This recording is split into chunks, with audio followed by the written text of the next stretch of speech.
Pues ya estamos de vueltas con la etnobotánica, como todos los miércoles, 13 minutos para llegar a las 2 en punto de la tarde. Conocen ustedes nuestras plantas, nuestros árboles, los nombres que reciben y sus usos tradicionales, el potencial que tienen en la provincia de Soria.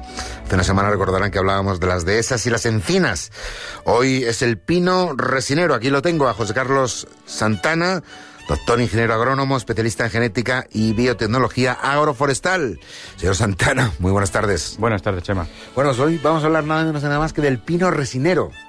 Pues sí, del pino negral o resinero. Que es un árbol que, bueno, en nuestra provincia de Soria es muy característico, pero no solamente en Soria, sino también en parte de Castilla y León. Sí, hay una parte de Castilla y León que ha tenido una cultura muy importante y tiene todavía de este árbol, especialmente Segovia, pero Soria muy importante también, y Ávila, Valladolid y el sur de Burgos. ¿Qué podemos decir? Pino resinero.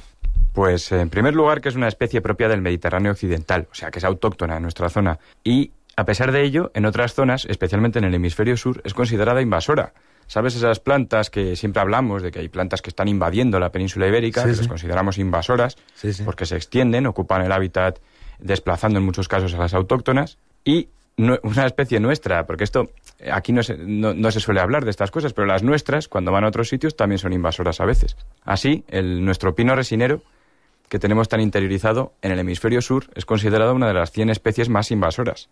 No. De hecho, en Sudáfrica está suponiendo todo un problema. Hablar del pino resinero en Castilla y León es hablar mucho de Segovia, de la zona de entre Segovia, Valladolid, sur de Burgos, pero también de esta zona nuestra de suroeste soriano, sur soriano, Almazán, Tajueco, Talbeila, en Bayubas de abajo hay una masa interesantísima y ejemplares sobresalientes precisamente en Tajueco, Valderrodilla o Bayubas de abajo.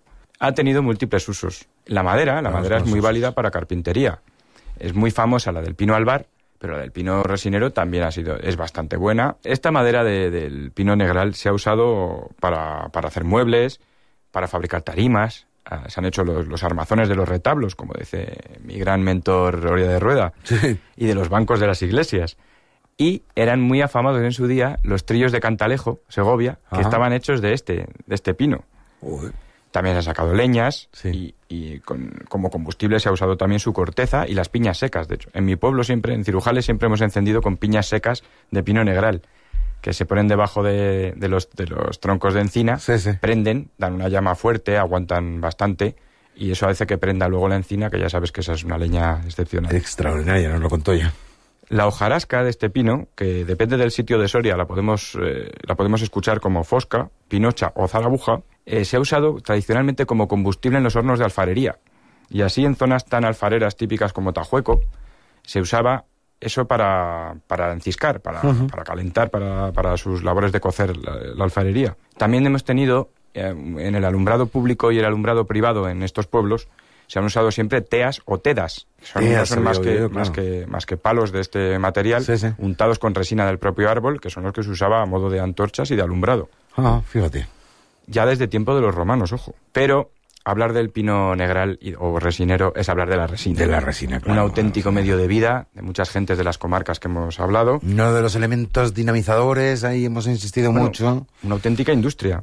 Una auténtica industria que sabes que la resina se obtiene de hacer sangrar al árbol. Se le abre una brecha en V, se clava un clavo, se ponía un pote y el pote se iba llenando de la resina, que luego se separa en aguarrás, que es la parte líquida, empleada para la industria de la pintura e incluso para obtener vitaminas, y la colofonia, que es la parte más sólida, que se ha usado en papelería, para el caucho sintético, para hacer chicles, para jabonería, perfumería. Bueno, es un producto con múltiples usos y muy utilizado en industria. La resina se fue abandonando, el oficio de resinero se fue abandonando por la baja productividad y sobre todo por la competencia y los bajos precios de otras resinas de otros puntos del planeta, con la globalización y demás. Y se fue abandonando poco a poco también por el abandono rural, que todo siempre repercute en todo lo que hablo en estas jornadas. Claro. Siempre al final el abandono rural es un elemento destructor de estas prácticas. Pero sin embargo está volviendo a cobrar interés. Y en concreto gracias a que se ha estancado la resina china, por ejemplo. Entonces nuestra resina vuelve a tener un cierto interés, un potencial competitivo.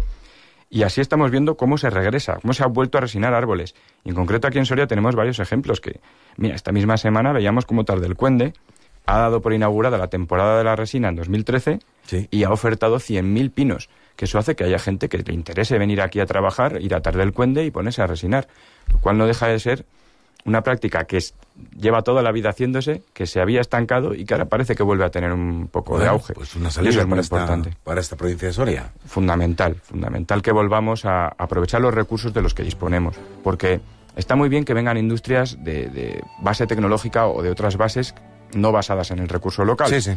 Todas las que puedan venir están bien, pero si las que vienen perfectamente. Si las que vienen son nuestras y de nuestros recursos, claro, eso significa, ¿no? Claro, si tú instalas una industria que depende de un recurso que generas tú en tu tierra, será más difícil que se marche cuando vengan más ladas. Está claro. Entonces tenemos que intentar recuperar esas explotaciones propias nuestras con los recursos nuestros.